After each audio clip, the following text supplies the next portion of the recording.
Imagine fighting a war that ended almost 30 years ago. Sounds like a movie plot, right?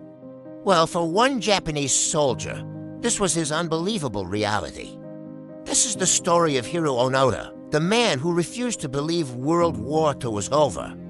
Our story begins in 1944. A 22-year-old intelligence officer named Hiroo Onoda is sent to the small island of Lubang in the Philippines.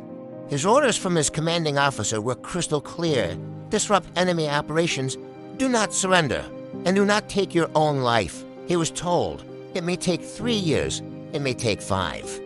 But whatever happens, we'll come back for you.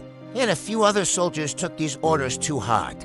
When Allied forces took the island in early 1945, Onoda and 3 of his comrades retreated into the dense jungle. For them, the war was far from over. They survived on bananas, coconuts, and occasionally stolen livestock from local villagers. They saw leaflets dropped from planes announcing Japan's surrender, but they dismissed them as enemy propaganda. They believed it was a trick. To them, the idea of Japan surrendering was simply impossible. Years turned into decades. The world moved on. Cities were rebuilt. Peace treaties were signed. And a new era began, but in the jungles of Lubang. Time stood still for Onoda. His small group dwindled. One soldier surrendered in 1950. Another was killed in a skirmish with local police in 1954. By 1972, after another clash left his last companion dead, Onoda was completely alone. He continued his one-man war, still following the last orders he ever received. He maintained his rifle meticulously, kept his uniform in the best condition possible, and continued his mission.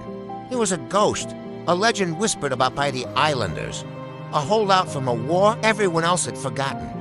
The Japanese government sent search parties and dropped letters and newspapers from his family. All to no avail. Onoda was convinced it was all an elaborate hoax by the enemy. The breakthrough came in 1974, nearly 30 years after the war ended.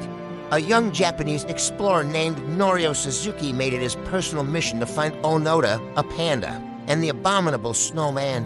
In that order, amazingly, he found him. Suzuki camped out on the island and eventually encountered the soldier. He tried to explain that the war was over, that Japan had changed, but Onoda was steadfast. He would not surrender unless he was officially relieved of duty by his commanding officer. So Suzuki returned to Japan with this incredible news. He managed to track down Onoda's former commander. Major Yoshimi Taniguchi, who was now an elderly bookseller. Taniguchi flew to Lubang, walked into the jungle in his old uniform, and formally read the orders of surrender.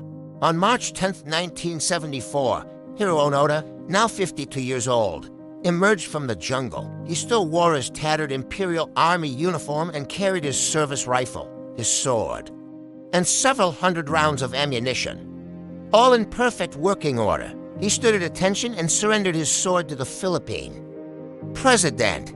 His 30-year war was finally over. When he returned to Japan, he was met with a hero's welcome, but he felt like a stranger in his own country. The Japan he knew was gone, replaced by a bustling, modern nation he couldn't recognize. His story is a powerful testament to duty, loyalty, and the incredible resilience of the human spirit, even when lost in time. What do you think of this incredible story? Let me know in the comments below. Thanks for watching, and if you enjoyed this, make sure to subscribe for more amazing true stories from history.